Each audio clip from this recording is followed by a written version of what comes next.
différentes séances si ce n'est pas déjà fait. Je rappelle quelques éléments techniques. Pensez à poser vos questions via le mode Q et R, questions et réponses. Pensez bien à couper vos micros. N'hésitez pas à lever la main si vous avez des questions. On vous donnera la parole lors d'un temps dédié aux échanges. Je rappelle que ce webinaire est enregistré afin de le rediffuser en replay sur le site, dans les réseaux sociaux et sur le site d'Un Toit pour tous. Et donc, les personnes qui ne souhaitent pas être filmées, je vous invite à couper votre caméra. Donc, je vous remercie d'être aujourd'hui présent au niveau de cette séance introductive à l'événement et je donne la parole à Manuel Domergue, directeur des études à la Fondation Abbé Pierre, qui va animer cette séance. Merci. Bonjour à toutes et à tous. Merci Anissa pour avoir fait cette introduction au pied levé avec René, qu'on n'entendait pas très bien, mais on devinait un peu l'esprit de ce que tu voulais dire. Alors en quelques mots pour introduire cette discussion d'aujourd'hui, on a à peu près 1h30 pour parler de la question de la connaissance et des besoins et de l'offre disponible pour répondre à ces besoins en termes de mal logement. Déjà, je suis quand même content de ce partenariat de très longue date entre Un Toit pour tous et la Fondation Abbé Pierre, qui fait qu'on est toujours heureux d'avoir des éclairages isérois, grenoblois depuis très longtemps. Ça nous aide beaucoup dans le rapport sur l'état du mal logement pour interpeller aussi la puissance publique au niveau national à partir d'exemples locaux qui sont bien documentés. Donc, mais c'est un enjeu important évidemment au niveau national, mais aussi au niveau évidemment local, cette question de la connaissance des besoins. On sait qu'il y a souvent là quelque chose qui pêche beaucoup régulièrement parce qu'on manque d'outils, on manque d'acteurs, on manque de moyens pour avoir une vision très claire. C'est pour ça que ce webinaire et cette étude de l'Observatoire OHL est important.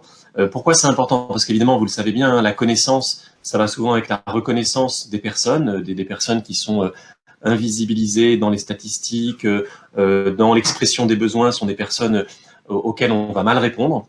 Ça permet cette espèce d'invisibilité contrainte ou semi-volontaire parfois, de ne pas prendre en compte l'expression des demandes telles qu'elles sont, et donc de réinventer parfois des demandes un peu fictives ou pour satisfaire soit la demande qui est la plus simple à satisfaire parce qu'elle a plus de moyens ou parce qu'elle a une voix qui porte davantage. Et donc, il y a un enjeu très fort à faire entendre la voix des mal logés, à la fois leur donner la parole pour qu'ils puissent dire exactement quels sont leurs besoins, leurs aspirations, leurs mécontentements parfois à l'égard des politiques publiques telles qu'elles sont menées, et puis de savoir combien sont les personnes, qui sont les personnes qui ont des besoins, quel type de besoin, est-ce que c'est un besoin en hébergement, en accompagnement, en logement, quel type de logement, grand, petit, avec un accompagnement ou pas. Enfin, tout ça, ce sont des choses qui sont pas simples à caractériser finement. Et donc, je disais qu'on manque d'outils parce que la statistique publique, de manière générale, a du mal avec les marges.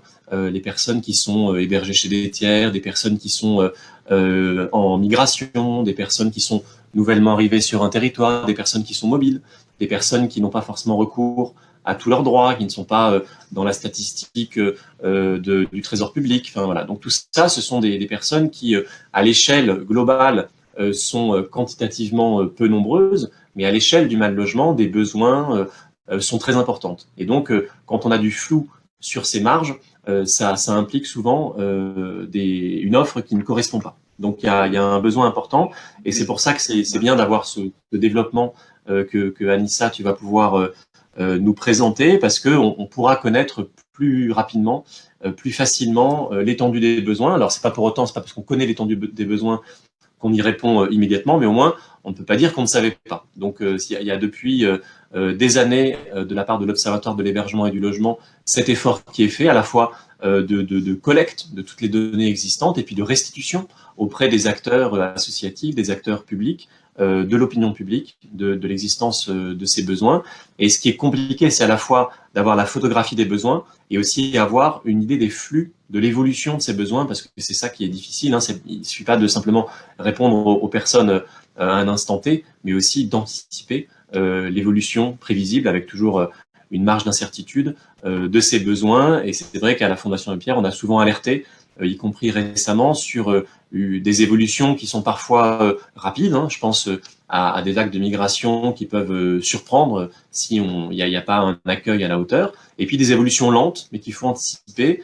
Par exemple, le rétrécissement de la taille des ménages sous des effets démographiques, hein, du nombre de divorces, du vieillissement, de la décohabitation des jeunes, qui fait qu'il faut avoir un parc qui s'adapte à ça. Donc voilà, tout ça est compliqué à l'échelle nationale et à l'échelle locale aussi, parce que parfois les outils d'observation ne sont pas au point. Donc il y a beaucoup d'initiatives, qu'il s'agisse des nuits de la solidarité, qu'il s'agisse du SIAO, le système d'information de SIAO, qui a un peu de mal parfois à produire des résultats. Et donc, il faut une approche fine et surtout actualisée, parce qu'avoir des chiffres qui datent d'il y a 5 ou 10 ans, parfois, n'apporte pas beaucoup d'indices pour l'action. Donc, c'est là ce travail de collecte sera important. Donc, Anissa Guiwan, je vais te donner la parole peut-être pour justement présenter ce diagnostic.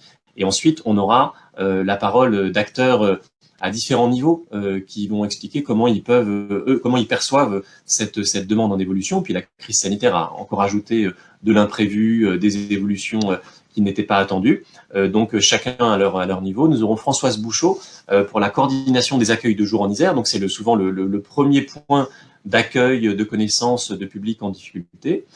Puis Marisa Lepuati, j'espère que je prononce bien, vous me corrigerez si je me suis trompé, pour la FAS, la Fédération des acteurs de la solidarité de la région Aura. Donc là aussi, ce sont des acteurs très présents dans le secteur de l'hébergement et du travail social qui sont en première ligne pour être à la fois à la réception des demandes et puis à la satisfaction de ces demandes.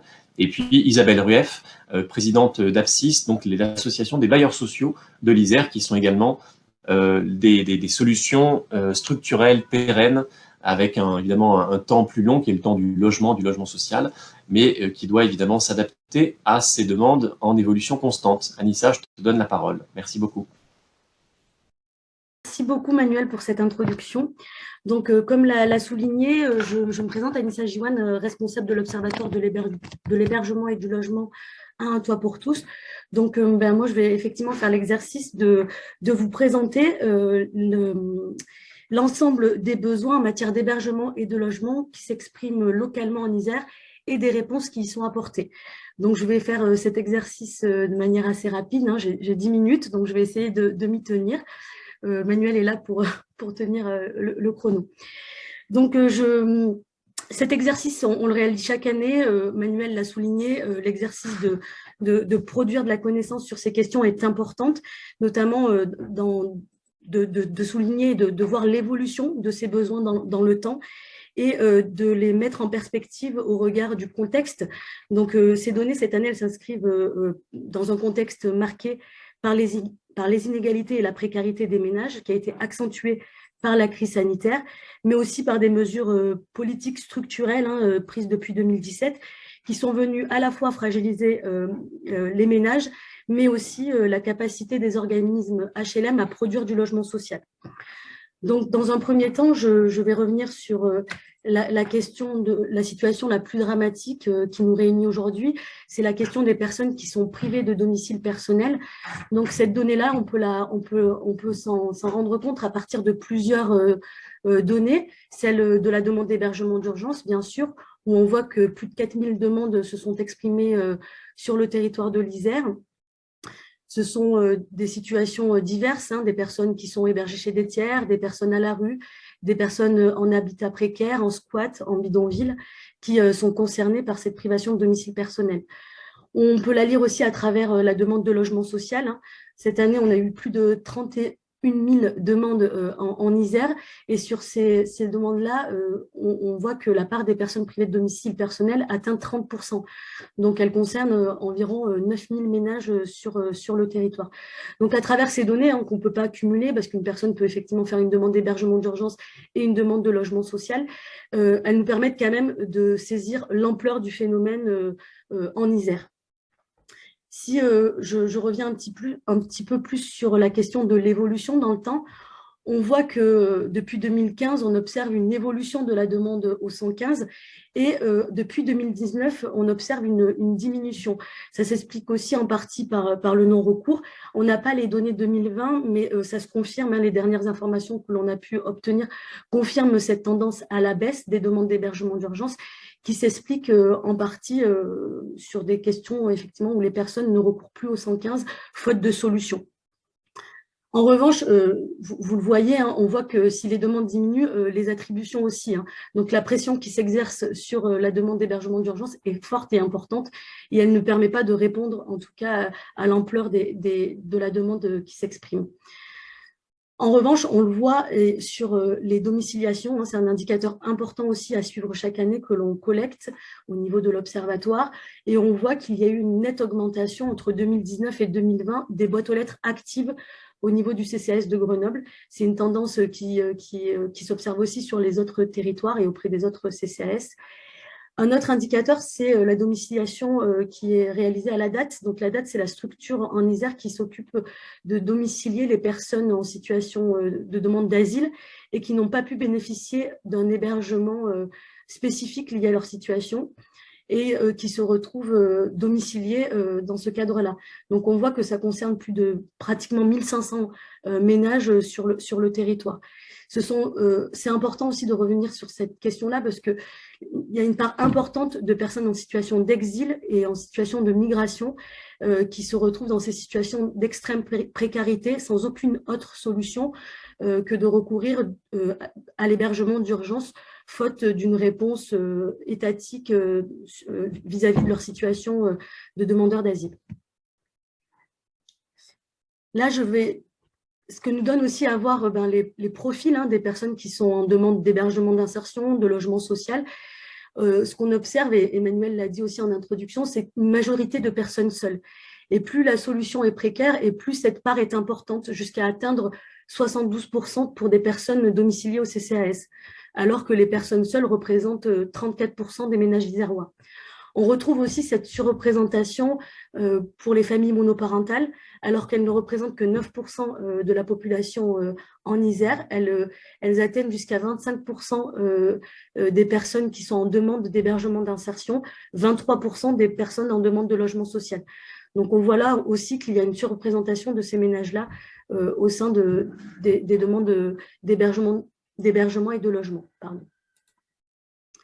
Ce que l'on observe aussi, c'est une surreprésentation des jeunes, des moins de 30 ans, dans la demande d'hébergement d'urgence, mais aussi d'une moindre façon dans la demande de logement social, alors que ces ménages représentent 18% de la population iséroise, ils représentent 36%, je me répète, pardon, des demandes au 115.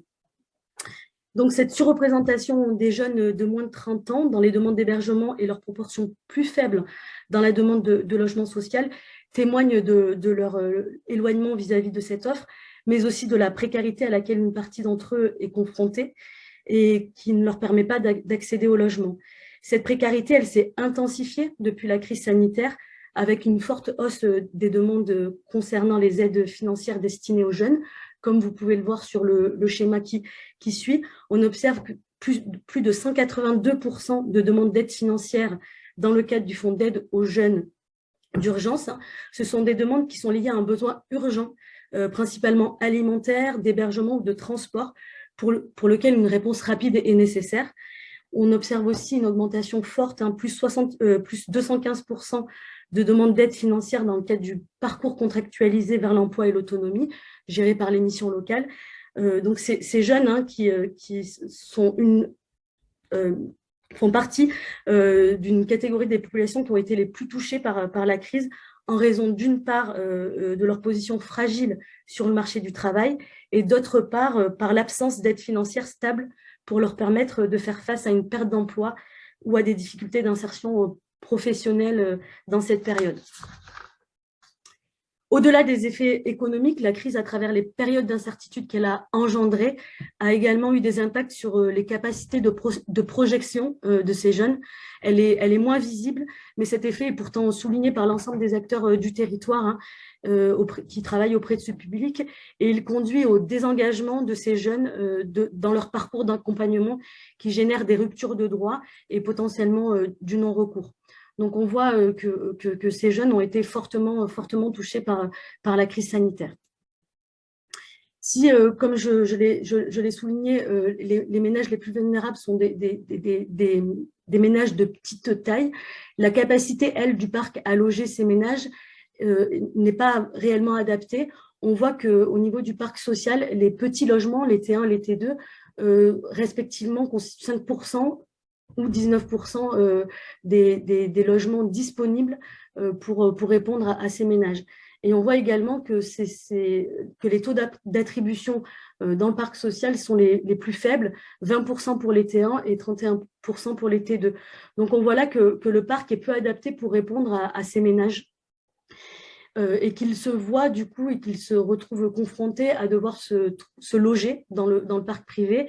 Et là, on observe des taux d'effort trop excessifs au regard de leurs ressources. En moyenne, en Isère, on est à 11 € le mètre carré dans le parc privé. Hein, donc, pour un petit logement, on est autour de 400 € par mois et à 815 € par mois pour un T3 et plus. Et là encore, on voit que dans le parc privé, ce sont les petits logements qui sont les plus chers, hein, 15 € le mètre carré pour des petits logements contre 9 € le mètre carré pour des plus grands logements. Donc, on se rend compte à quel point le parc social joue un rôle crucial pour répondre aux ménages les plus vulnérables. Je rappelle que 64% des demandeurs de logement social sont en dessous des plafonds PLAI. Donc, c'est-à-dire en dessous ils ont moins de 1 000 € de ressources par mois. Et on voit qu'il y a une paupérisation des demandeurs de logement social, puisqu'on observe une augmentation de la part de ces personnes qui sont sous plafond PLAI dans le temps. Sur les 90 logements sociaux en Isère, on a plus de 75% de ces logements qui peuvent répondre aux ménages les plus vulnérables. Donc, puisqu'ils sont à moins de 6,7 € le mètre carré. Donc, on voit la capacité qu'a le parc social à pouvoir répondre à ces ménages les plus vulnérables. Malgré ça, ce qu'on observe et ce que j'ai déjà pu dire précédemment, c'est que le parc social ne peut répondre à l'ensemble de la demande. Là, on voit l'évolution de la demande de logement social qui, elle aussi, depuis 2019, on observe une légère diminution, hein, mais plutôt une stagnation, on va dire, qui est liée notamment aussi aux effets de la crise sanitaire, bien évidemment. Mais on voit qu'il y a une pression forte qui s'exerce sur le logement social avec une attribution pour 4,2 demandes et que cette tension-là, elle ne cesse d'augmenter. Donc, il y a un enjeu fort. Dans ce cadre-là, ça s'explique aussi par une baisse de la production de logements sociaux depuis 2018 qu'on observe sur le territoire. Donc, si effectivement cette baisse de la production est préexistante à la crise sanitaire, hein, ce n'est pas la crise sanitaire qui est venue impacter cette baisse. Elle est notamment due aussi depuis 2018 aux différentes réformes qui ont fragilisé la capacité des organismes HLM à produire du logement social. On voit qu'en 2020, on observe une chute de la production de logement social avec seulement 1624 logements qui ont été programmés en 2020. Ça va avoir des répercussions et des effets durables, hein, sur notre capacité à loger les plus vulnérables, puisque les opérations qui n'ont pu avoir lieu en 2019 ou en 2020 sont perdues et ne pourront pas venir alimenter l'offre disponible pour les plus vulnérables. Et enfin, le dernier chiffre que je voulais vous rappeler en introduction de cet événement, c'est la chute des conventionnements ANA. Hein. Donc, les conventionnements ANA, ça nous permet de conventionner des logements dans le parc privé, donc de mobiliser le gisement du parc privé pour les rendre accessibles aux personnes les plus vulnérables avec des plafonds, hein, les mêmes plafonds que l'on peut retrouver au niveau du parc social, qui permettent de rendre, des plafonds de loyer, pardon, qui permettent de rendre accessibles ces logements aux plus vulnérables. Et donc, on voit là, on observe aussi depuis 2015 une chute des conventionnements pour atteindre en 2020 54 seulement logements conventionnés ANA en Isère. Donc, on espère que ça va s'améliorer puisque, notamment dans le cadre de la stratégie Logement d'abord sur le territoire, une plateforme de captation a été mise en place qui a en tout cas mis en place des incitations financières plus avantageuses pour les propriétaires privés et qui permettra, on l'espère à l'avenir, d'augmenter les logements dans le cadre de ces conventionnements. Donc, pour conclure, hein, je souhaitais rappeler que ces données et cet exercice est important à suivre au niveau des effets durables que la crise sanitaire est venue révéler et accentuer face à une crise du logement qui était déjà préexistante, hein, on a pu le constater. On voit ainsi qu'elle a eu pour effet une déstabilisation durable de certaines populations plus vulnérables, notamment des travailleurs précaires, des indépendants, des salariés au chômage partiel, qui, malgré l'ampleur des aides, ont vu leurs revenus baisser. Avec, comme on l'a vu, de nombreux jeunes et étudiants qui sont venus alimenter les files d'attente des lieux de distribution alimentaire. Parmi elles, les laissés pour compte de l'hébergement, hein, malgré une augmentation des places durant les premiers confinements, cela n'a pas permis de prendre en charge toutes les personnes concernées par la privation de domicile personnel. On a vu aussi des freins dans l'accès aux droits qui ont été observés sur le territoire durant les premiers confinements, et qui ont eu des conséquences lourdes, en particulier pour les personnes en demande d'asile ou en situation de régularisation, avec la fermeture des services sociaux, mais aussi des effets plus durables sur le rapport des personnes aux institutions et des non-recours qu'on a pu observer, avec la généralisation du fonctionnement à distance qui s'est inscrit durablement dans les pratiques. Si la crise a permis aussi, hein, pour avoir une petite note positive, a permis aussi de développer des expérimentations en lien notamment avec la mise en œuvre sur le territoire de la politique logement d'abord, elles sont restées quand même faibles en volume et se sont adressées principalement à des personnes qui pouvaient répondre aux critères d'accès au logement social et donc avec un minimum de ressources et une situation régulière au regard du séjour. Comme on l'a vu, une grande part des personnes qui sont privées de domicile personnel sont des personnes en situation de demande d'asile ou des personnes exilées qui n'ont pas des titres de séjour réguliers. Donc finalement, la crise sanitaire n'a pas permis de dépasser les freins d'accès au logement que l'on observait les années précédentes des plus vulnérables. Et si on peut souligner quand même hein, les efforts réalisés au niveau du territoire par l'État, par la métropole et par les acteurs du territoire, notamment dans cette mise en œuvre de la politique logement d'abord, qui implique un changement de paradigme important. Elle n'est pas à visée normative tant les conditions de réussite ne sont pas réunies. Et notamment, je le rappelle, mais c'est important, notamment la production de logements sociaux abordables qui permettraient d'enrayer le phénomène du sans-abrisme. On observe une forte diminution de la production qui s'inscrit dans une baisse préexistante à la crise, sous l'effet aussi conjugué de la crise sanitaire, mais aussi des élections municipales qui ont retardé la programmation des opérations de logement social, et avec une offre disponible qui va avoir des effets durables à long terme et une pression plus forte qui va s'exercer sur le parc social. On observe un blocage de la mobilité résidentielle, en grande partie lié à la fragilisation économique des ménages qui ne peuvent évoluer vers d'autres solutions de logement. Au total, ce sont des projets résidentiels qui ont été perturbés, retardés ou parfois remis en cause. Ce qui est inquiétant hein, dans le cadre du logement, je l'ai dit tout à l'heure, hein, c'est que la production qui n'a pas eu lieu et les attributions qui ne se sont pas produites ne pourront pas être rattrapées, contrairement à la croissance économique qui a repris hein, depuis la crise. Cela va donc affecter durablement notre capacité à répondre au logement des plus vulnérables. Donc pour conclure, hein, la crise sanitaire a fragilisé des nouveaux ménages et a représenté un accélérateur des inégalités. Je ne l'ai pas dit tout à l'heure, mais on a observé sur le territoire plus 0,5 points de bénéficiaires du RSA, des minima sociaux. La réforme APL est aussi venue fragiliser les plus vulnérables. On a observé une baisse de 6% des allocataires des APL et on sait à quel point les APL permettent à des ménages, aux ménages les plus vulnérables de pouvoir payer leur loyer et accéder au logement. Donc, ces données partagées collectivement nous rappellent l'importance des décalages qui existent et l'ampleur des besoins en matière d'hébergement et de logement et à quel point le logement social représente un amortisseur à la crise qu'il convient de préserver. Et il est actuellement fortement menacé pour jouer cette fonction de solidarité qu'il doit en principe jouer. J'ai terminé.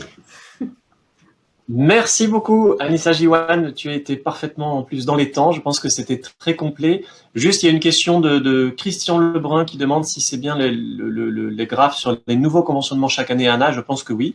En général, c'est ça qui, voilà. Heureusement d'ailleurs, parce que si c'était le stock, ça ferait vraiment pas beaucoup. Donc là, c'est le flux des nouveaux conventionnements. Merci beaucoup. Je pense que vous retrouverez sur le site de l'Observatoire de l'hébergement du logement ces analyses et les précédentes des années dernières également. Et puis que je pense que les slides seront disponibles aussi très bientôt, si ce n'est maintenant. Pour compléter peut-être cette approche, on va passer à Françoise Bouchot. J'espère que vous êtes bien là, oui.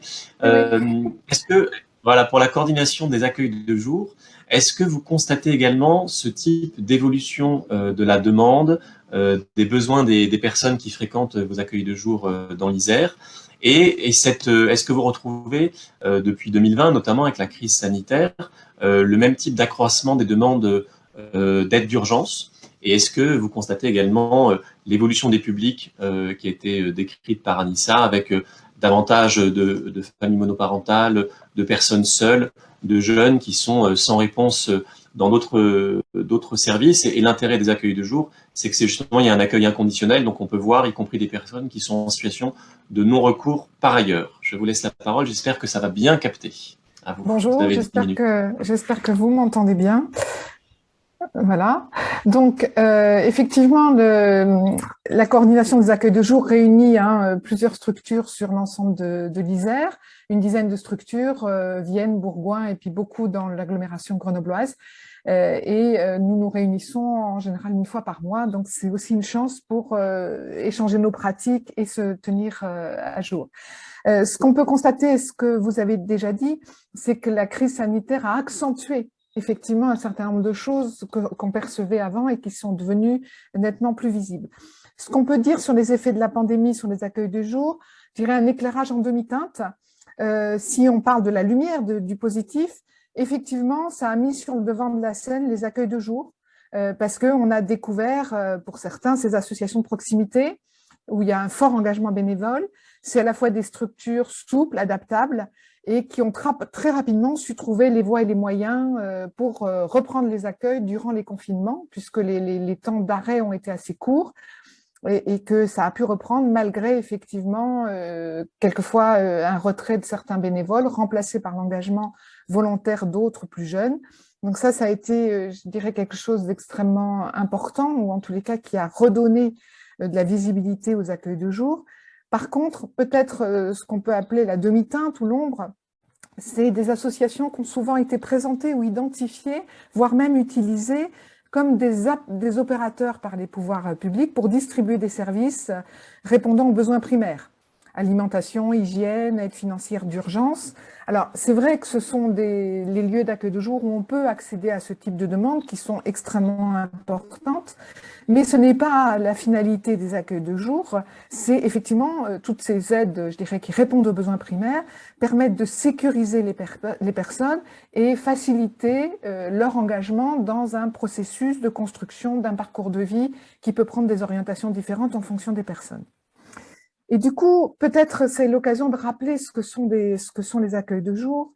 Alors effectivement, l'importance des accueils de jour, c'est avant tout des accueils inconditionnels, où les personnes en grande précarité sont reconnues comme des hommes et des femmes appartenant à la communauté humaine et même des citoyens, qui ont certes des besoins des primaires, mais qui peuvent aussi là exprimer des envies différentes, des désirs, et surtout d'être reconnus comme des citoyens à part entière. Ce sont des lieux où l'on se pose, où il est possible d'être accompagné pour se construire une histoire future.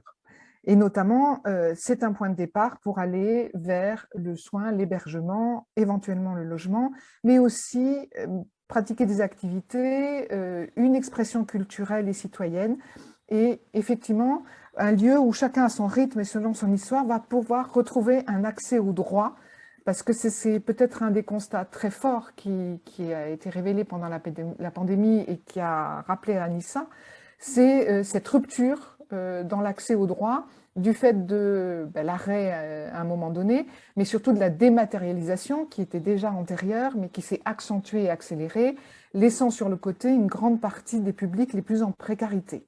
Et qui donc viennent, enfin, avec lesquels dans les accueils de jour, on peut essayer de renouer vers l'accès aux droits, qui reste quand même le passe principal pour être reconnu dans notre société, ou avoir sa place. Alors, ce qui est important aussi, ce qu'on s'est rendu compte, et vous l'avez déjà dit ce matin, c'est qu'effectivement, les accueils de jour sont aussi des espaces de veille et d'éveil. C'est des espaces de veille sur les situations de pauvreté, parce qu'effectivement, comme c'est une première porte, que c'est un accueil inconditionnel, on voit évoluer la population qui est touchée par la précarité. Et effectivement, pendant la pandémie, ce qui a été frappant, c'est l'arrivée des jeunes, des familles. Alors, quand je dis des jeunes, c'est souvent des hommes isolés, alors soit effectivement sans droit ni titre ou en cours de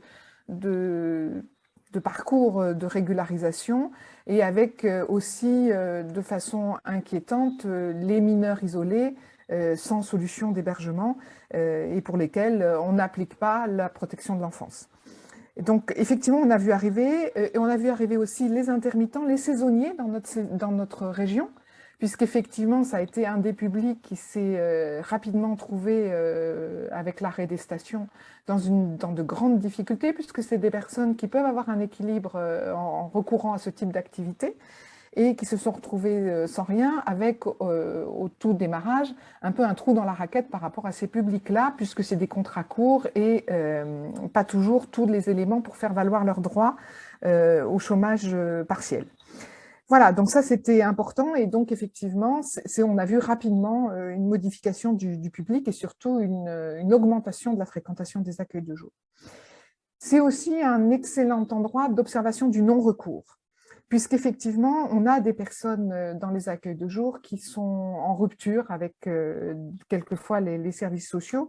Mais, et je donnerai un exemple, voilà, quand on a discuté en réunion de coordination, on a un décalage, par exemple, avec les chiffres du SIAO par rapport aux demandes du 115, puisque on a des publics qui, au bout d'un moment, ne sollicitent plus le 115. Donc, attention effectivement aux chiffres qui montrent une baisse. Et Anissa l'a très bien dit, je pense qu'on ne peut que le renforcer, on le constate dans les accueils de jour. On a effectivement des personnes qui, au bout d'un moment, disent « de toute façon, j'aurai jamais de réponse », donc ne sollicitent plus le 115 et donc deviennent encore plus invisibles. Donc ça, c'est quelque chose d'inquiétant et qui s'est accentué au moment de la pandémie. Et donc, j'allais dire, en plus, en période de pandémie, attention, parce qu'il y va aussi de la santé publique sur des gens qui deviennent invisibles. C'est aussi quelque chose qui vient coincer ou en tous les cas limiter les effets de la santé publique. Et c'est pour ça que ce qu'on aime à dire dans les accueils de jour, c'est des espaces qui rendent visibles les invisibles, des espaces qui apportent de la sécurité et permettent aux personnes d'exprimer leurs besoins, leur talent et aussi leur solidarité. Ce qu'on a vu aussi beaucoup pendant la pandémie, c'est-à-dire comment les personnes entre elles, en précarité, peuvent se soutenir, parce que ce n'est pas vrai qu'il y a toujours que des tensions, il y en a eu, mais il y a aussi des gestes de solidarité importants sur lesquels on peut capitaliser. Et c'est vraiment des espaces d'humanisation et des espaces qui, au-delà de l'hébergement et du logement, vont préparer aussi cette notion d'habiter qui va aussi avec le logement et l'hébergement. Alors, peut-être ce qui nous paraît important aujourd'hui comme à affirmer, c'est que les accueils de jour sont des structures à reconnaître, respecter, conforter dans le fait que c'est la première marche pour beaucoup dans un parcours vers un autre avenir. Alors, c'est pour ça que c'est important, au-delà de la crise sanitaire, de reconnaître ce maillon fort que constituent les accueils de jour dans le parcours des personnes en précarité et de ne pas les limiter uniquement à des lieux de distribution. De reconnaître leur importance dans le parcours d'accès à l'hébergement et au logement.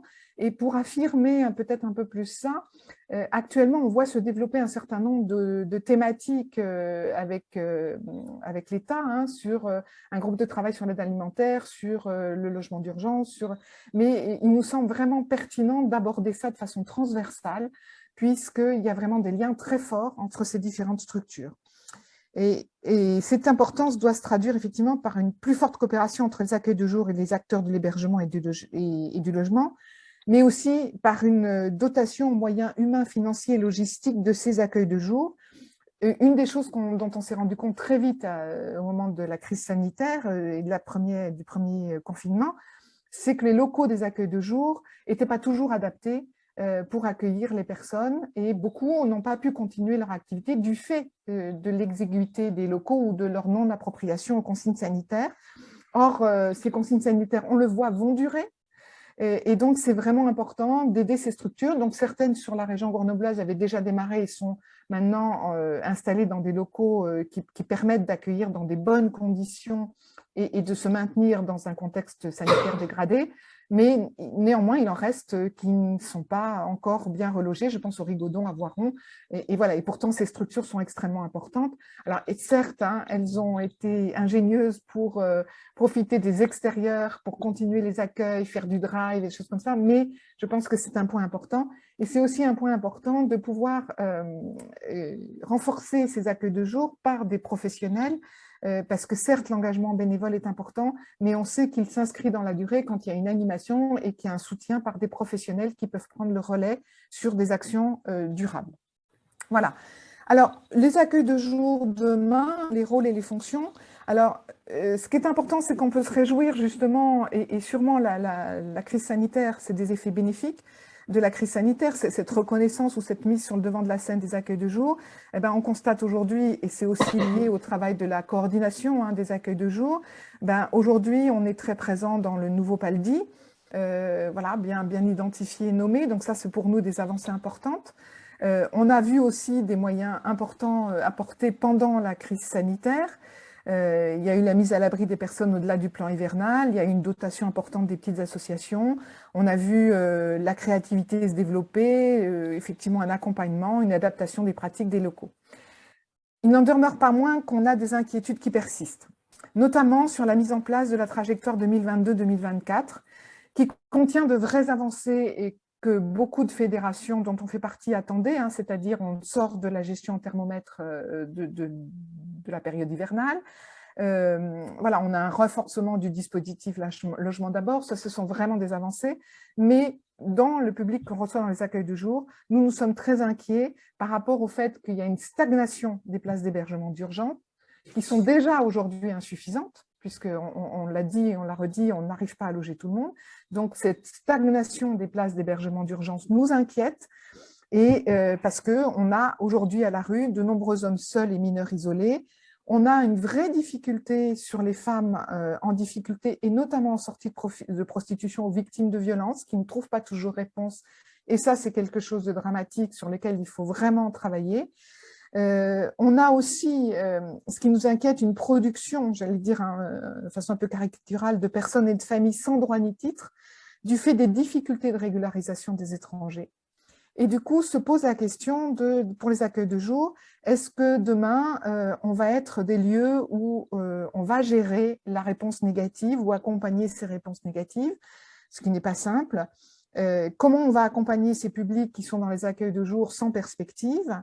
Voilà, donc c'est pour nous des questions fortes et sur lesquelles voilà, on attend des réponses, où on est prêt à travailler avec les pouvoirs publics, parce qu'il nous semble indispensable, si on veut éviter que la tension monte et qu'il y ait des trop grandes tensions entre les publics, parce que effectivement, l'effet pervers de ça, c'est qu'effectivement, il y a les publics qui s'affrontent les uns les autres, et on a aussi les structures qui risquent d'être mises en difficulté.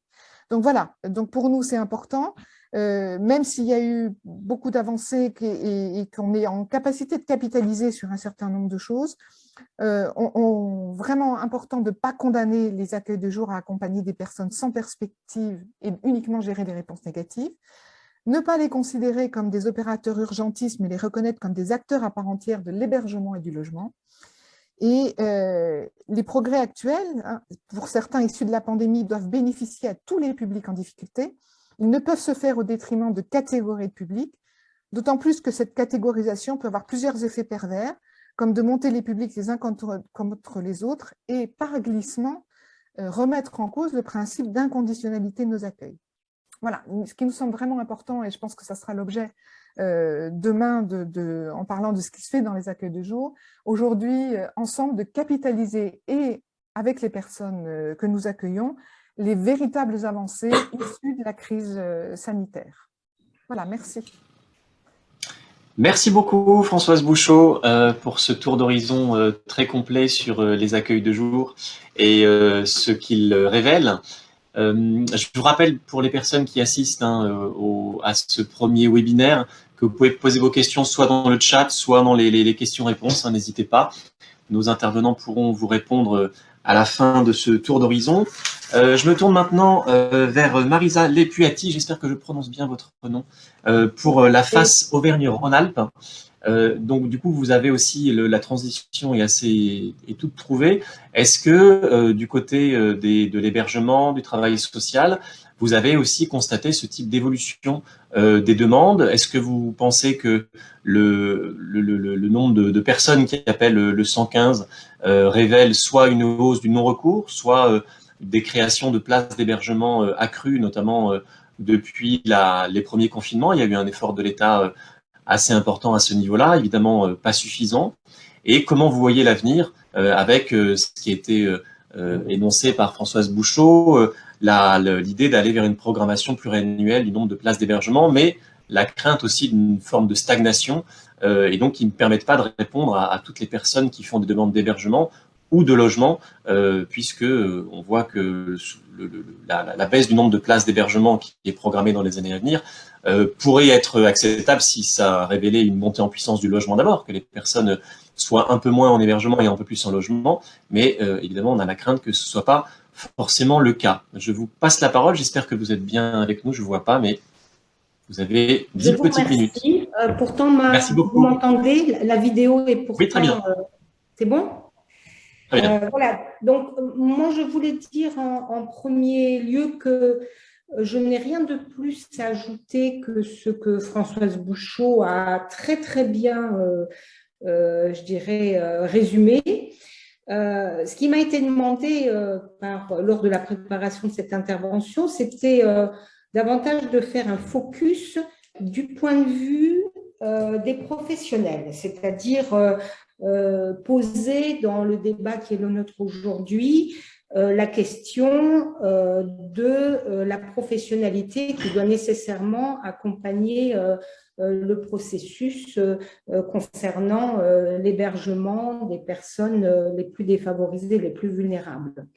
Alors, moi, je voulais revenir sur un moment qui m'a paru tout à fait significatif, c'est le printemps 2020. Donc, moi, je considère qu'on a été témoin à cette époque-là de ce qui paraissait impossible jusqu'alors. Et c'est intéressant de dire que jusqu'alors, héberger des milliers de sans-abri était une chose prétendument impossible. Et là, elle est devenue priorité nationale. Donc, c'est intéressant d'observer que ce confinement, s'il a mis à jour l'immense enjeu sanitaire que représentait la mise à l'abri de celles et ceux qui vivaient à ce moment-là dans la rue et les abris de fortune, même si je conforte tout à fait l'idée qu'à aucun moment il ne faut nous satisfaire de conditions d'accueil qui souvent sont très inadaptées dans certains sites. En tout cas, ce que la Fédération des acteurs de la solidarité a constaté, c'est que dans cette période-là, le nombre de personnes à la rue a diminué de manière tout à fait significative. Et bien sûr, c'est la mobilisation collective des bailleurs, des collectivités, des services de l'État, des associations qui a permis cela. Mais aujourd'hui, il nous paraissait important de mettre le focus sur l'implication des professionnels de terrain, de tous ces éducateurs, éducatrices, assistantes sociales, assistants sociaux, enfin tous les métiers du social et du médico-social qui ont été déterminants à ce moment-là. Et rappeler que ces professionnels de première ligne, qui souvent d'ailleurs au début sans aucune protection se sont démenés avec les moyens du bord pour assurer la mise à l'abri des plus précaires, accompagner les familles coincées dans une chambre d'hôtel, trouver des solutions pour les mères travailleuses monoparentales qui étaient privées à ce moment-là de moyens de garde, enfin gérer toutes les situations particulières. Donc, il est important aujourd'hui de rappeler combien ces premiers de cordée se sont mobilisés pour accompagner chacune et chacun, combien ils ont réinventé et réadapté souvent leurs pratiques pour faire face aux contraintes inédites révélées par cette période.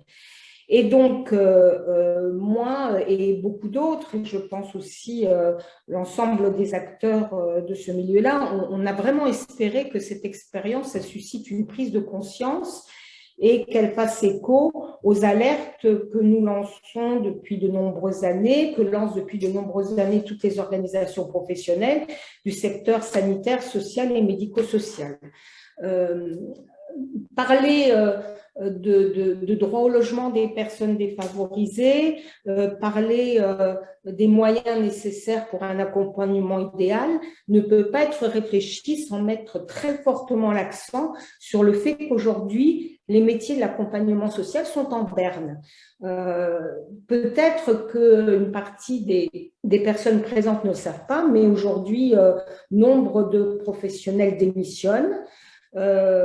Les instituts de formation peinent à recruter parce que les jeunes ne veulent plus aller vers ce type d'emploi.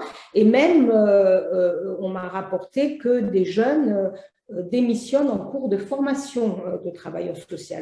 Donc, il faut rappeler que pratiquement 50 000 postes dans les métiers du soin et du service à la personne sont aujourd'hui vacants et que les difficultés, elles concernent tous les territoires, aussi bien les zones rurales, mais les zones rurales sont habituées à une pénurie de moyens de toutes sortes, mais aujourd'hui, même les zones urbaines sont confrontées à cette terrible pénurie. Et la crise sanitaire, évidemment, elle a renforcé encore plus les difficultés de recrutement présentes depuis longtemps dans ces métiers dits en tension. Donc, peut-être aussi se rappeler, parce que vraiment, on n'en a pas beaucoup parlé, qu'il y a moins d'un an, une travailleuse sociale, Audrey Adam, a été abattue par un usager et que ce meurtre, alors même qu'il avait été perpétré dans l'exercice de son travail, n'a suscité aucun hommage national.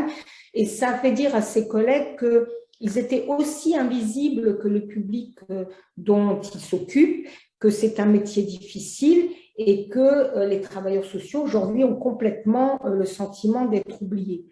Donc, on ne voudrait pas aujourd'hui que les organisations, les pouvoirs publics oublient les travailleurs sociaux, parce que tout ce qu'on est en train d'évoquer aujourd'hui n'a de sens que si on reconnaît la contribution des travailleurs sociaux et à l'accompagnement des plus vulnérables et à la cohésion du pays. Il est absolument nécessaire et urgent de revaloriser leur rôle, de revaloriser leur mission, leur statut, leur rémunération. Si on ne leur donne pas des perspectives positives à tous ces milliers de professionnels qui font vivre les politiques de solidarité au quotidien, on va se retrouver devant une impasse absolument terrible qui va ajouter de la misère à la misère, c'est-à-dire que les personnes en situation de mal logement, en situation de précarité à l'égard du logement, si elles ne peuvent plus bénéficier de cet accompagnement, vont être encore plus en difficulté et vont être encore plus confrontées à un déficit d'accès aux droits et de non-mobilisation des droits qui sont les leurs. Voilà donc un peu le point sur lequel il était convenu aujourd'hui que je mette l'accent au titre de la Fédération des acteurs de la solidarité, mais enfin ce point est admis par la plupart des organisations qui œuvrent dans l'accompagnement des personnes en difficulté. Tout à fait, merci beaucoup. Je rappelle toujours que vous pouvez poser vos questions, n'hésitez pas. Et puis nous avons une dernière intervenante, Isabelle Rueff, pour l'association des bailleurs sociaux de l'Isère.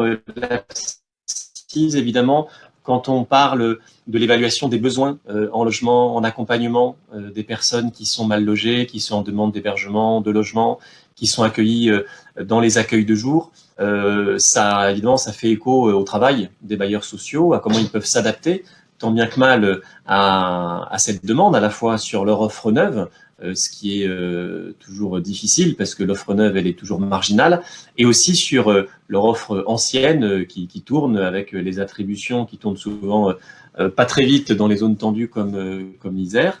Donc, comment est-ce que vous, en tant que bailleurs sociaux dans l'Isère, face à cette demande qui évolue, qui parfois prend des formes qui n'est pas toujours adaptée à la structure du parc social, qui évolue lui lentement, notamment en termes de petits logements.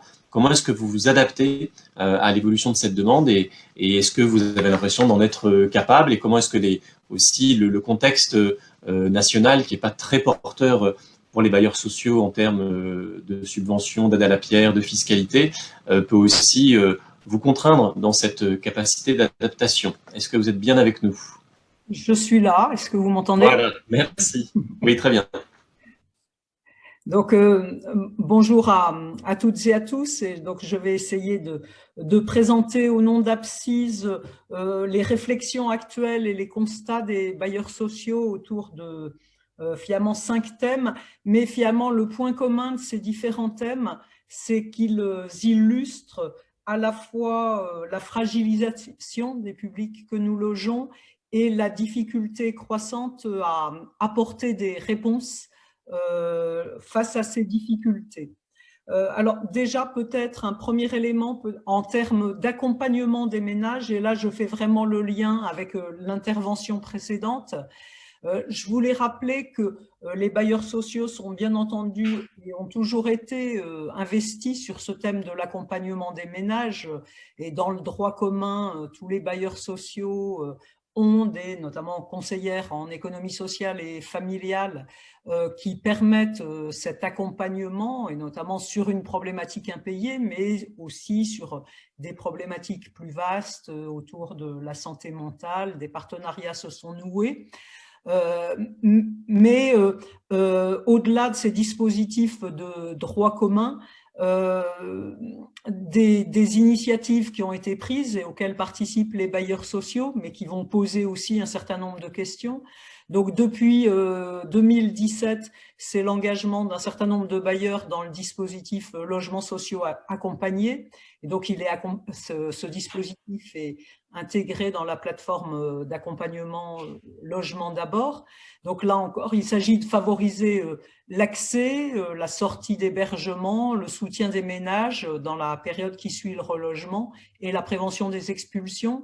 Là encore, pour citer ceux qui sont impliqués dans ce dispositif, Territoire AIVS, Alp'Isère Habitat, Pluralis notamment, et donc ce dispositif s'inscrit dans le cadre du FNAVDL, et donc 20 mesures actuellement logement social accompagné en file active. Pour le maintien, là aussi, je voulais rappeler l'importance que nous attachons à la question du maintien. Et donc, c'est ce qui nous a fait inventer, en quelque sorte, en 2014, le dispositif Logement Toujours, en disant, évidemment, il faut favoriser l'accès, mais une fois qu'on est dans le logement, il faut favoriser le maintien. Et c'est important que les dispositifs se décloisonnent un peu et puissent traiter à la fois cette question d'accès et de maintien. Et donc, le dispositif Logement Toujours, qui fait de la prévention de l'impayé, qui mobilise les ménages en privilégiant l'allée vers, et on sait très bien qu'on a des familles qui sont en rupture de contact avec nous et que c'est important d'aller au-devant. Tout ce qui est prévention des expulsions et accompagnement en vue du maintien, mais aussi tout ce qui peut être mutation sociale pour favoriser l'accès à un logement souvent moins cher ou mieux situé pour des personnes. Et puis les dispositifs de baux glissants, notamment pour les dispositifs pour les locataires et notamment quand on est en cours de procédure d'expulsion. Je voulais aussi rappeler, quitte à peut-être choquer certains intervenants, que très souvent, il y a des procédures d'expulsion qui sont engagées, qui n'ont pas du tout vocation à aller jusqu'au bout. Et que, en fait, on voit qu'au fur et à mesure des procédures, en fait, entre un premier commandement de payer, une assignation, une résiliation de bail, un concours de la force publique et au bout l'exécution du concours, on a pratiquement une division par 2 à chacune de cette étape, et ça montre l'importance du dispositif d'accompagnement social qui est mis en place, quand bien même une procédure d'expulsion est engagée. Et même souvent, c'est parfois malheureusement d'engager cette procédure qui permet au travail social de se faire, l'objectif n'étant pas forcément de réaliser une expulsion, mais en tout cas de mettre un peu sous pression, c'est vrai, de façon à permettre à un travail social de s'opérer. Donc le dispositif Logement Toujours, c'est 80 mesures actuellement, hein, donc 5 bailleurs sociaux actuellement, Alpizer Habitat, Actis, CDC Habitat, Pluralis et la SDH, et 2 associations, Ozanam et l'Oiseau Bleu, donc pour 80 mesures. Malgré tout, je voulais, puisqu'on est aussi dans un dispositif d'interpellation des pouvoirs publics, peut-être poser 3 questions, et donc c'est la diapo d'après. On est dans un département qui a utilisé assez largement le bail glissant autrefois, et là, le bail glissant est vraiment en panne, et notamment parce que le département ne souhaitait pas forcément soutenir très fortement ce dispositif. Pour nous, c'est essentiel que pour permettre le maintien ou le retour dans le logement d'une personne qui peut connaître des difficultés, il y ait cet intermédiaire, cette phase par laquelle on passe de façon à pouvoir, je répète, gérer au mieux les difficultés d'une personne et ne pas se retrouver forcément, nous, en prise directe avec la personne, et donc c'est un bon sas, le bail glissant. Deuxièmement, on a des mesures d'accompagnement qui ne peuvent pas actuellement être prescrites par nos conseillères en économie sociale et familiale. Donc, je veux dire, si on parle là aussi des difficultés qui ont été évoquées dans l'intervention précédente sur la difficulté à avoir des travailleurs sociaux, à les maintenir dans leur emploi, il y a des conseillères en économie sociale et familiale chez les bailleurs sociaux. Pourquoi ne peuvent-elles pas être prescriptrices d'un certain nombre de mesures? Est-ce qu'il y a une différence entre un travailleur social d'un bailleur social et un travailleur social qui ne serait pas chez un bailleur social? Et quel est l'intérêt, surtout en période de pénurie et de difficulté, de doublonner en voulant absolument qu'il y ait un autre regard que celui du bailleur ou du travailleur social d'un bailleur sur cette question? Et puis, c'est vrai que le dispositif des PLAI adaptés qui a vocation à se mettre en place pose quand même encore un certain nombre de problèmes, c'est-à-dire qu'on ne sait pas encore vraiment comment ce dispositif va être financé et encore moins comment l'accompagnement et l'accompagnement dans la durée va être financé autour de ce dispositif. Donc, vous voyez, rien que la question de l'accompagnement, elle pose actuellement un certain nombre de questions aux bailleurs sociaux. Deuxième élément peut-être que je livre à votre réflexion, qui est le constat qu'on fait au niveau d'Apsise. On pouvait craindre que la crise sanitaire se traduise par une explosion des impayés. En fait, cette explosion, elle n'a pas eu lieu. Et là encore, ce qui veut dire aussi que les dispositifs, on va dire, d'amortissement, les dispositifs d'accompagnement ont fonctionné. Ce n'est pas forcément que la situation des gens s'est améliorée pendant cette période-là, c'est le fait que l'accompagnement a joué à plein. Alors, je vous laisse contempler 2 courbes alors, qui sont un petit peu écrasées là, et qui montrent mal. Donc, il y a eu en effet une augmentation assez forte de l'impayé sur les mois en 2020 et sur les mois de mars et avril, mais qui était plutôt lié à des difficultés matérielles pour payer, c'est-à-dire que quand la poste ne fonctionne pas, quand on ne peut pas encaisser des chèques, quand on ne peut pas se présenter dans un lieu d'accueil pour payer, ou quand le bailleur lui-même n'est pas forcément en état de faire en mesure de faire tout ça du fait du confinement. Et donc, ce qu'on a vu sur cette période-là, c'est plutôt un accroissement des retards de paiement et non pas une explosion de l'impayé. Par contre, ce qu'on a pu observer pendant la période et sur une durée longue, ça a été plutôt l'augmentation. Donc, cette situation, elle est rentrée dans l'ordre finalement assez vite. Il n'y a pas eu de difficultés majeures. Par contre, ce qu'observent les bailleurs au niveau d'Apsise, c'est en effet une augmentation en montant, non pas du nombre de personnes, mais de l'impayé lourd, de l'impayé supérieur à 12 mois.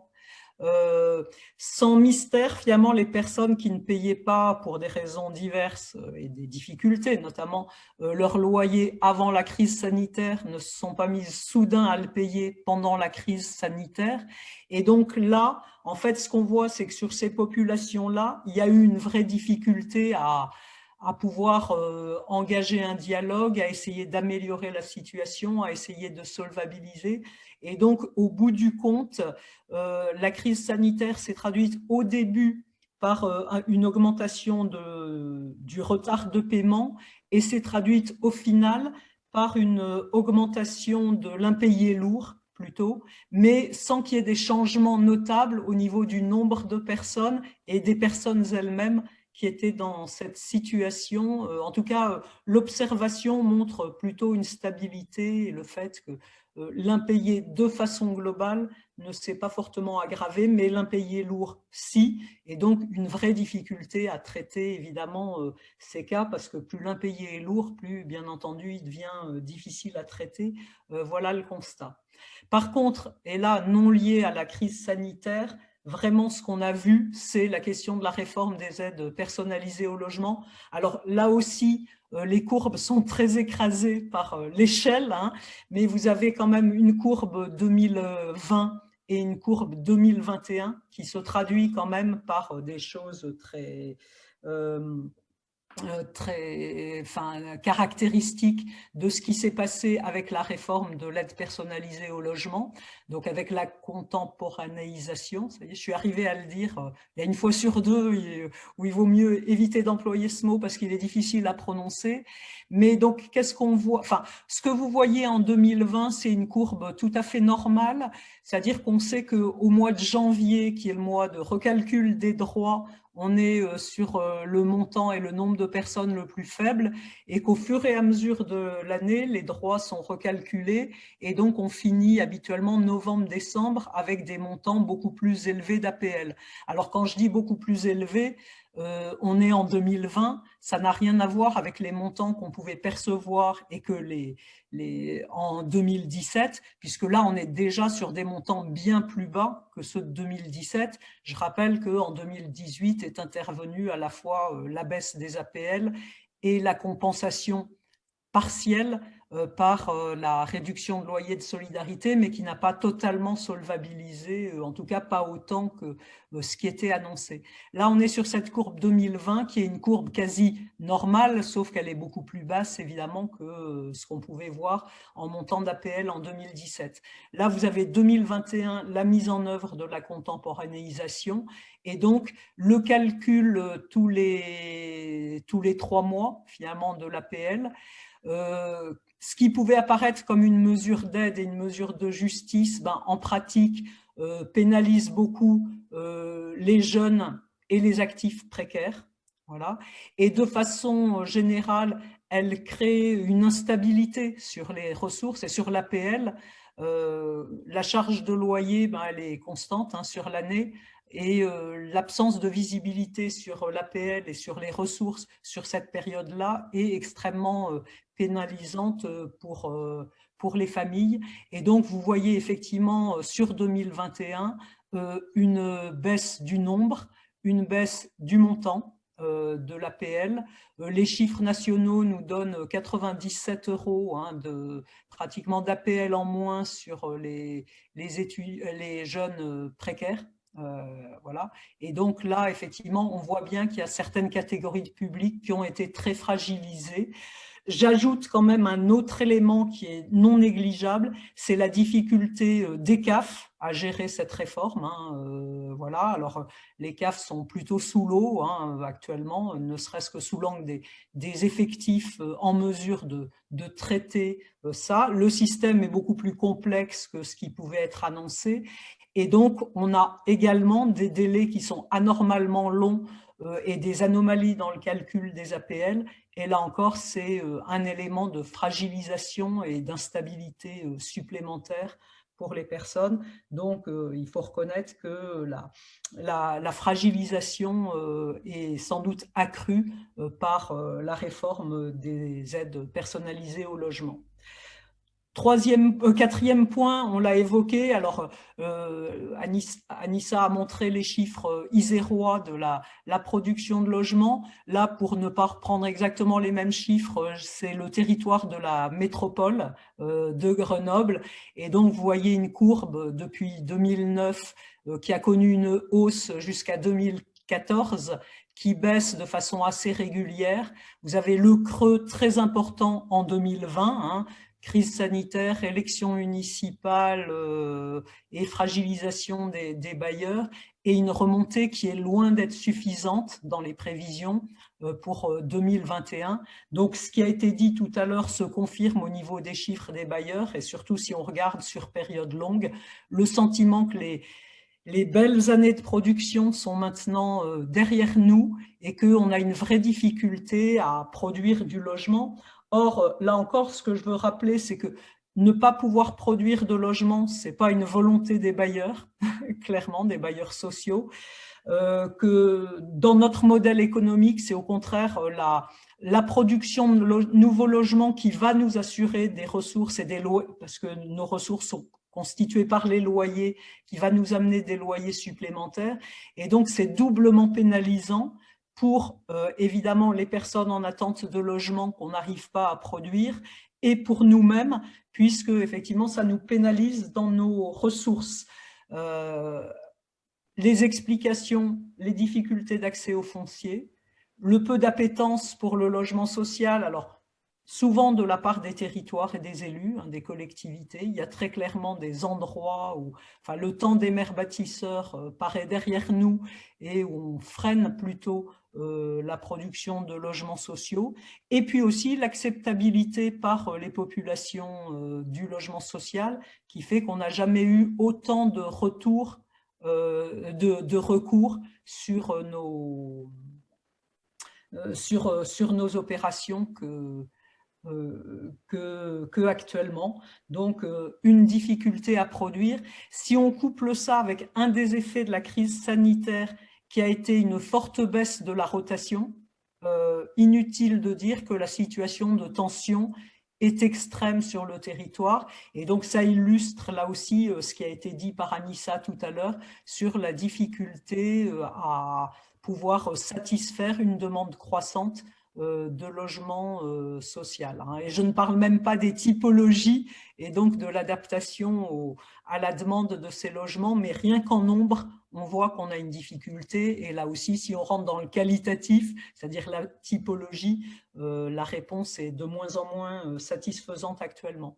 Deuxième élément qu'il faut mentionner, qui est un vrai élément de difficulté et de fragilisation actuellement, c'est la hausse des prix de l'énergie. Et que bien entendu, c'est une difficulté supplémentaire pour les personnes à faibles ressources ou à ressources précaires de devoir faire face à cette augmentation. Alors de ce point de vue-là, les bailleurs sociaux n'ont pas forcément la réponse, évidemment, en termes de prix. Par contre, les bailleurs sociaux peuvent apporter un élément de réponse sur la maîtrise des consommations. Voilà. Et là, je veux quand même citer ces politiques de réhabilitation ambitieuses que nous avons de façon à pouvoir maîtriser les dépenses. Donc là, je vous donne un tableau qui a été fait par des graphiques qui ont été faits dans le cadre de notre partenariat APSIS et AGEDEN, et donc l'Observatoire de la performance énergétique. Vous avez le premier graphique qui vous montre l'évolution des consommations suite à réhabilitation de logements, voilà, du parc. Donc, on était à 155 kilowattheures par mètre carré en consommation en 2014. On est passé à 115 en 2020. Le gain, il limite évidemment, alors non pas forcément le montant total des charges, puisque entre-temps le prix de l'énergie a augmenté, mais à défaut de maîtriser le prix, on essaye de limiter les consommations.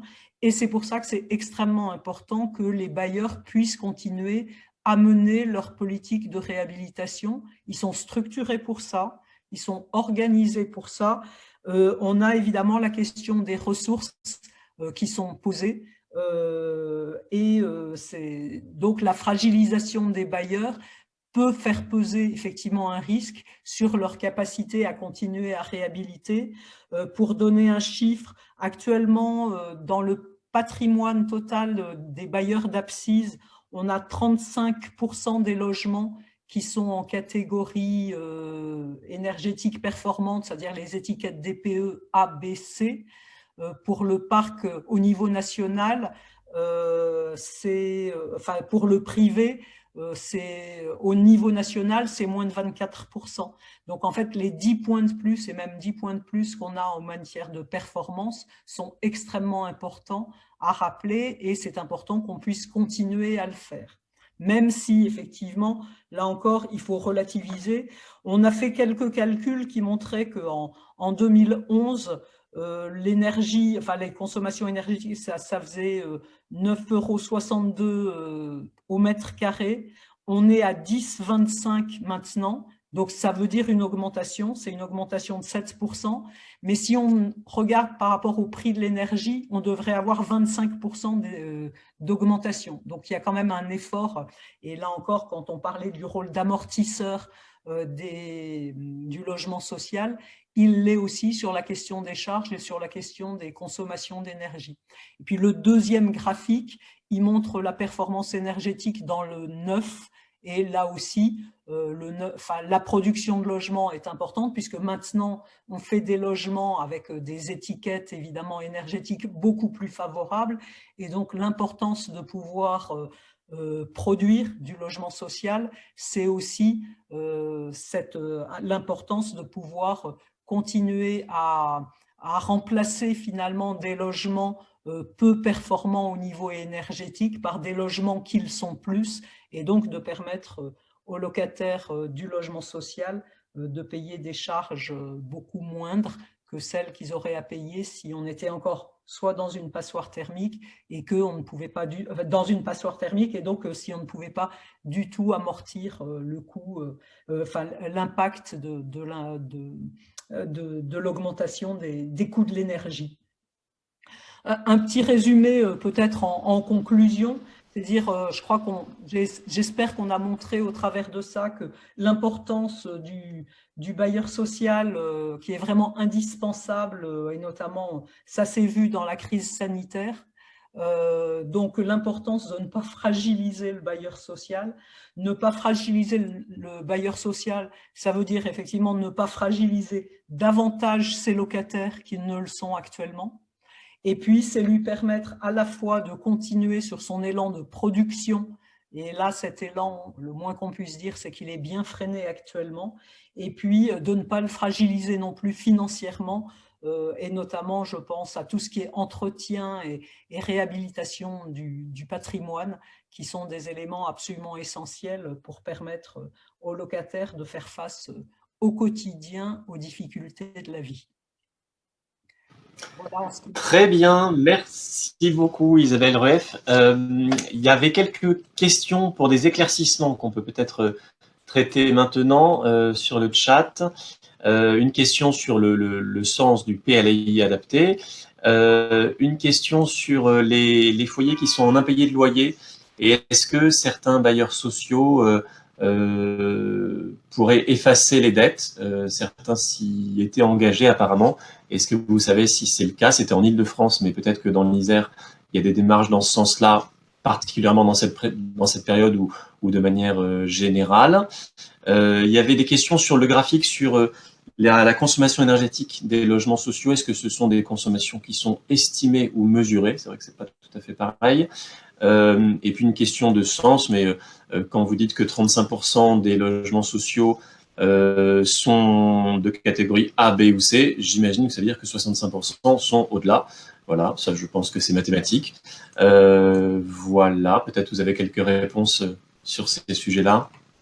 Alors, l'effacement de dette pour les bailleurs sociaux n'est pas à l'ordre du jour en Isère.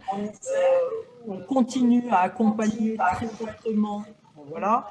On a de toute façon des effacements qui nous sont dans une certaine mesure imposés par les tribunaux au travers notamment du surendettement des plans de redressement personnel et puis des effacements qui sont prononcés. Donc, il n'y a pas de raison d'aller au-delà de cette question-là.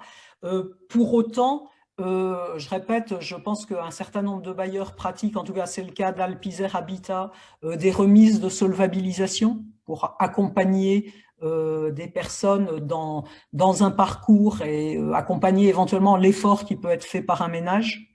Voilà. Je crois que la question de l'effacement, elle est cruciale. C'est-à-dire que quand on sait que 95% de nos ressources sont les loyers, effacer une dette, ça veut dire très clairement qu'on met à la charge de tous les autres locataires la question de l'entretien du parc, la question de l'accompagnement, la question de l'action des bailleurs. Et donc, je pense qu'il vaut mieux effectivement accompagner plutôt qu'effacer, sauf dans les cas où, bien entendu, c'est absolument nécessaire. Et il y a des cas où ça se fait, bien entendu, mais je pense plus qu'on a intérêt à agir sur la solvabilisation que sur l'effacement total d'une dette. Deuxième question, la consommation, c'est de la consommation mesurée. Alors, sur un certain, justement dans le cadre de l'Observatoire de la performance énergétique, où on fait des réhabilitations, on fait du neuf et on s'attache beaucoup à mesurer, justement avec l'ALEC AGEDEN, le niveau de consommation effectif pour voir dans quelle mesure ce niveau de consommation, justement, coïncide. Voilà. Alors, ce qui vous est montré, c'est pas sur la totalité du parc, mais c'est sur des opérations qui ont été faites et qui sont mesurées, dans lesquelles on mesure les consommations, mais on est bien sur du mesuré. Voilà. Quand on dit 35% du parc en étiquette ABC, alors là aussi, ma fierté, c'est de dire pour Alpizer Habitat, c'est 53%. Hein, donc là, je parle d'une moyenne départementale à 35%.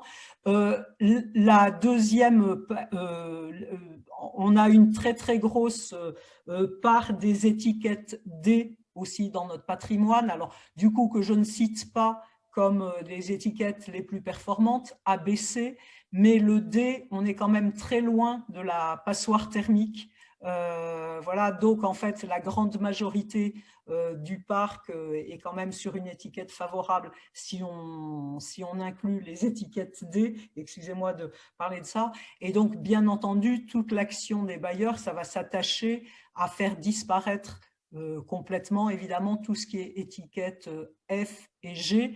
Alors là aussi, je parle des diagnostics de performance énergétique tels qu'ils étaient envisagés.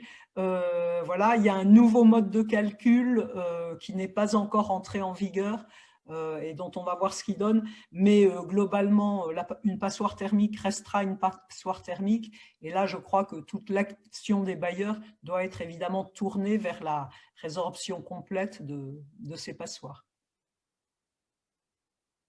Voilà, est-ce qu'il y a des points sur lesquels… Merci beaucoup.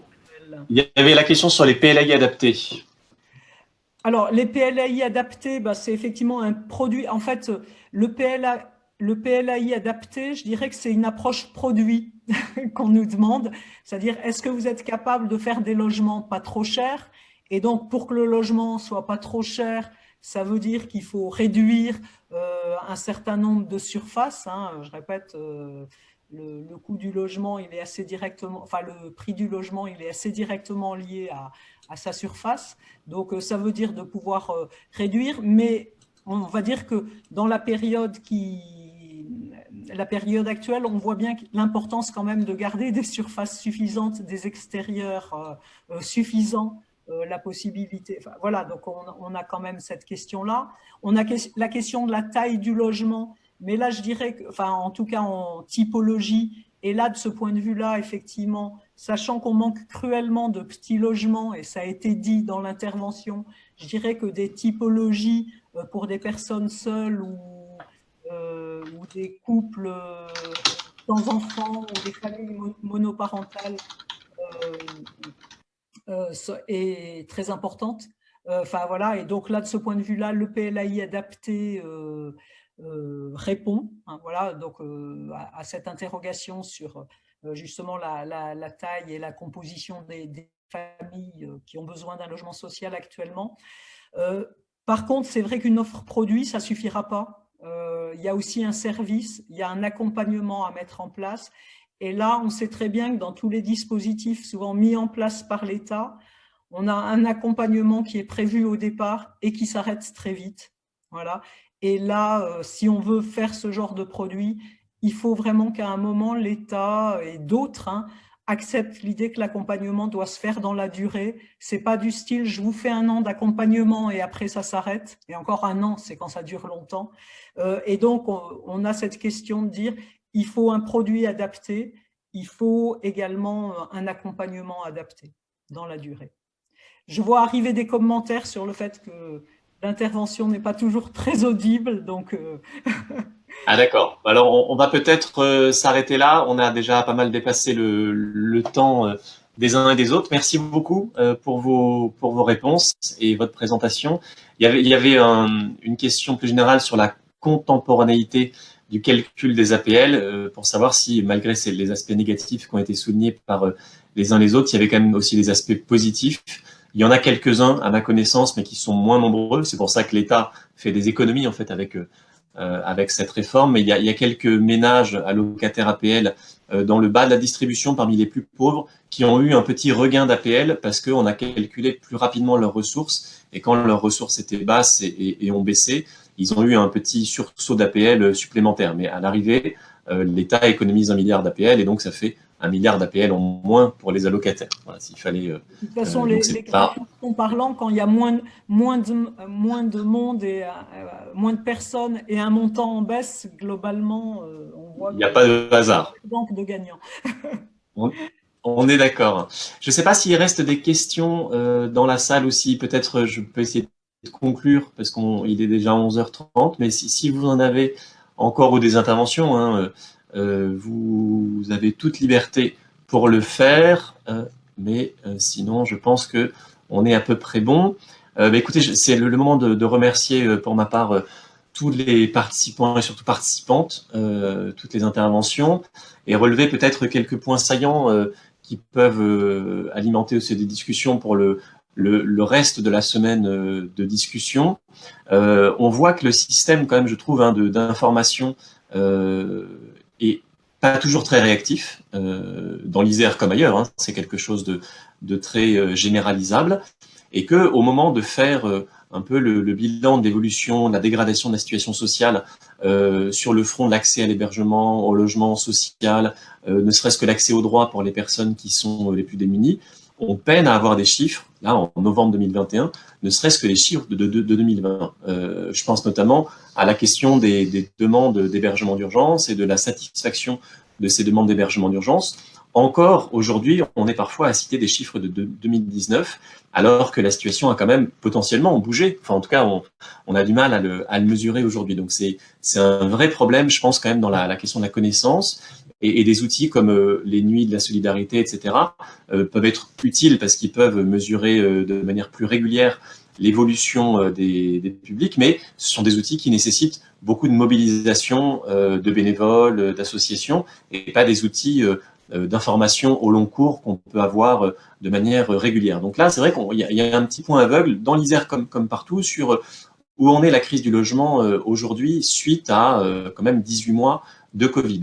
Ce que l'on voit, c'est que cette crise, malgré tout, s'est traduite par des demandes d'aide d'urgence plus importantes, notamment de la part des jeunes.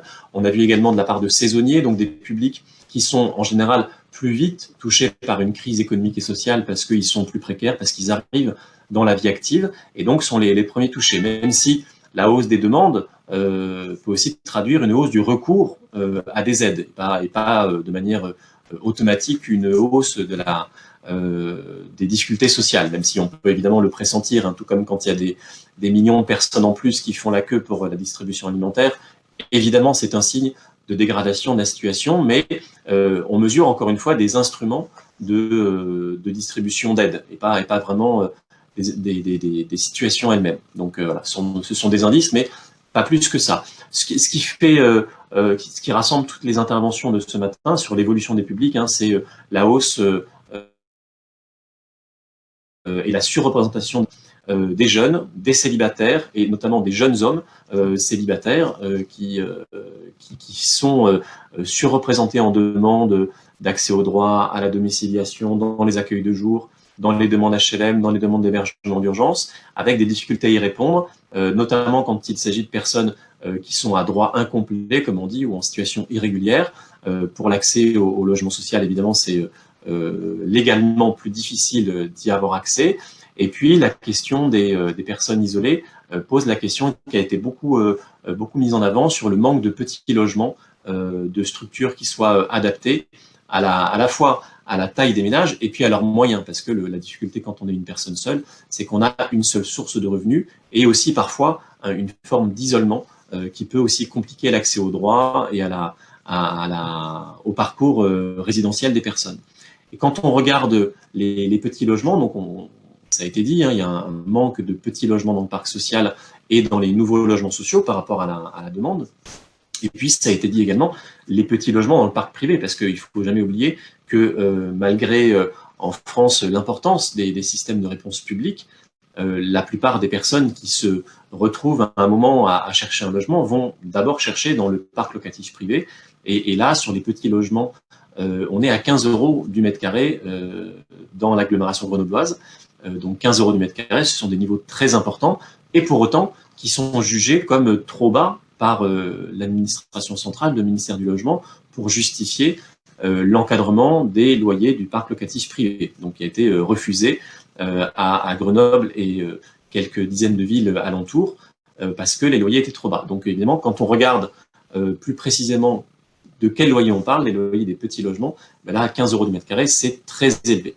On a vu également, quand on compare dans cette présentation la demande et l'offre, que le logement social, très majoritairement, était demandé par des ménages sous les plafonds PLAI, les plafonds de ressources PLAI, à hauteur des 2/3.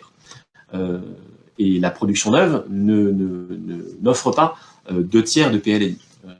Même si j'ai remarqué que dans l'Isère, il y avait une part de PLAI supérieure à ce qu'on voit en France entière. Mais ça reste inférieur, et donc on arrive avec des niveaux de loyer des nouveaux logements sociaux qui sont souvent supérieurs à ce que la grande masse des demandeurs HLM est capable de s'offrir. En revanche, quand on affine un peu, on voit que les logements intermédiaires, eux, augmentent. Ils sont encore assez minoritaires dans la production neuve, mais ils sont quand même en augmentation. Donc ça interroge aussi quand on compare avec l'évolution de la demande de logement social. On pourrait dire un peu la même chose, Anissa l'a bien fait remarquer, hein, sur les conventionnements ANA, donc une forme de logement social dans le parc privé, de parc privé à location sociale. Où là, quand on regarde à la fois une baisse générale du nombre de logements captés par an, et l'année 2020, avec les confinements, a aussi aggravé ça, mais il y avait une tendance générale dans l'Isère et en France de manière générale, et on arrive avec des logements captés très sociaux à 6 logements en 2020, c'est très peu, social 47, donc voilà, on est sur des niveaux insuffisants. Il y a une réforme du dispositif louer abordable qui est en cours de préparation pour 2021 de la part du ministère du Logement. On espère que ça permettra de booster cette captation, mais les acteurs, notamment la FAPIL, auquel appartient Toit pour tous, sont pas très optimistes. Il y a des avancées, mais aussi sûrement insuffisantes et pas toujours bien ciblées. Et donc tout ça nous amène à quelque chose qu'on a relevé à la Fondation Abbé Pierre avec d'autres associations et des chercheurs comme Pierre Madec ou Jean-Claude Drian, dans une étude interassociative il y a 1 an, qui montrait que dans l'accès au logement social, pour les très pauvres, il y avait une difficulté particulière. Et en fait, c'est un peu la manifestation de ce qu'on a dit aujourd'hui, ce décalage entre l'offre et la demande, et que finalement, les ménages à très bas revenus, dans les demandeurs, mais qui sont assez nombreux parmi les demandeurs, donc les ménages en gros aux minima sociaux, avaient 30% de chances de moins d'accéder au logement social que les ménages qui sont plutôt au niveau du SMIC ou un SMIC et demi, qui sont traditionnellement le cœur du public logement social. Et donc, on voit que là, il y a une difficulté à faire accéder, même si certains y arrivent, hein, évidemment, mais à faire accéder de manière équitable les très pauvres au parc social par rapport au reste de la demande, qui est globalement pauvre, très pauvre, ou ou juste un petit peu au-dessus. Hein. Donc voilà, on est toujours dans une paupérisation de la demande et de l'occupation du parc social. Donc c'est à la fois la manifestation, la traduction d'aide aux bailleurs sociaux qui sont en diminution, et ça a été dit, hein, ça rogne quand même les capacités d'action des bailleurs sociaux, et donc aussi la capacité à proposer des nouveaux logements sociaux neufs à des loyers très bas, un peu comme on a pu le faire avec les HLMO dans les années 70. Donc c'est difficile aujourd'hui de le faire, tout en menant en plus toutes les actions qui sont attendues hein, de la part des bailleurs sociaux, prévention des expulsions locatives, rénovation énergétique, rénovation urbaine, etc., etc. Donc on voit qu'il y a une politique nationale là qui a des répercussions locales assez contradictoires avec les objectifs qui sont assignés aux bailleurs sociaux de la même manière les APL pour les ménages hein, qui pourraient justement permettre de combler ce gap entre les loyers et les revenus. Ces APL ont plutôt tendance à être reniés de manière subreptice année après année, et aussi parfois de manière plus spectaculaire sur certains publics, notamment les jeunes, avec la contemporanéité. Autre chose inquiétante, hein, et là plus spécifique à ces années de Covid, c'est dans cette exclusion un peu structurelle, tendancielle des plus pauvres, est-ce qu'on a, et peut-être qu'il est trop tôt pour le dire, mais il y a eu des indices qui nous disaient, est-ce qu'on a perdu en route certains ménages, notamment en raison de rupture de parcours, rupture de droit, et des ménages qu'on ne verrait pas, qu'on ne verrait plus, notamment parce qu'il y a, ce qui a été beaucoup décrit, hein, cette dématérialisation, cette difficulté d'accès à des guichets physiques, à la fois en préfecture ou pour accéder à des aides sociales, ou accéder à un travailleur social tout simplement, avec des délais de rendez-vous physiques qui sont très importants, et donc la crainte qu'on ait perdu beaucoup de monde et qu'on ne voit plus dans les chiffres habituels, les quelques-uns qu'on a et qu'on peut suivre en temps réel. Donc il y a une inquiétude à ce sujet-là, et de manière générale, une urgence sociale qui a peut-être pas explosé, et ça je pense que c'est quelque chose qui remonte d'un peu partout, et donc c'est intéressant de le dire aussi quand il y a des nouvelles pas trop mauvaises, je ne sais pas comment les qualifier, mais qu'il n'y a pas d'explosion des impayés, il n'y a pas d'explosion des expulsions locatives. C'était une crainte qu'on avait hein, l'an dernier, donc qui ne s'est pas manifestée, mais ça ne veut pas dire qu'il n'y a pas évidemment de situations en urgence, et notamment, ça a été dit, pour des femmes victimes de violences, et pour le coup, l'année 2020 a montré qu'il y a eu davantage de violences conjugales, donc aussi peut-être davantage de besoins en termes d'accès à l'hébergement et au logement. Ça a été dit également sur les personnes sortant de prostitution ou les personnes en situation irrégulière, pour lesquelles il y a peu de solutions d'hébergement ou de logement qui sont accessibles. Donc on a là des inquiétudes, des alertes qui sont tirées. Et puis on avait parlé à la Fondation Abbé Pierre, et puis Anissa a repris le mot, on avait craint une bombe à retardement du Covid. Force est de constater qu'aujourd'hui, elle n'a sans doute pas encore explosé de manière spectaculaire, mais ça ne veut pas dire que ce ne sera pas le cas dans les mois et les années à venir, parce que le temps qu'une crise économique, sociale, sanitaire se répercute sur les situations de logement, parfois, ça peut prendre plusieurs années, donc ça nécessite une vigilance de tout le monde et un suivi en temps réel le plus fin possible des indicateurs de dégradation de la situation, y compris de personnes qui sont parfois un peu à la marge des statistiques. Voilà, je m'arrête là et je vous remercie toutes et tous. Est-ce qu'on peut dire que c'est le mot de la fin? Je ne sais pas si... Merci beaucoup, Manuel. Peut-être pas annoncer des événements à venir dans les jours suivants. Exactement. Merci beaucoup, Manuel, pour l'animation de cette séance et ta conclusion qui était parfaite. Juste pour dire effectivement quelques mots sur la suite des événements, je souhaitais remercier toutes les intervenantes aussi présentes aujourd'hui et tous les participants à cette séance. Et je vous invite à aller voir sur le site d'un toit pour tous le programme plus détaillé des séances à venir. Demain, ça sera les accueils de jour le matin, et l'après-midi, ça sera une séance qui sera consacrée aux attributions. Mercredi, nous avons la question des personnes âgées modestes le matin, et l'après-midi, ça concernera des éléments que nous avons déjà abordés aujourd'hui, mais sur les freins à la production de logements social. Et puis enfin, jeudi, une journée en présentiel qui réunira les acteurs le matin autour des difficultés d'accès au logement pour les jeunes. On l'a vu aujourd'hui, ce sont des personnes particulièrement touchées par la crise et par le mal logement.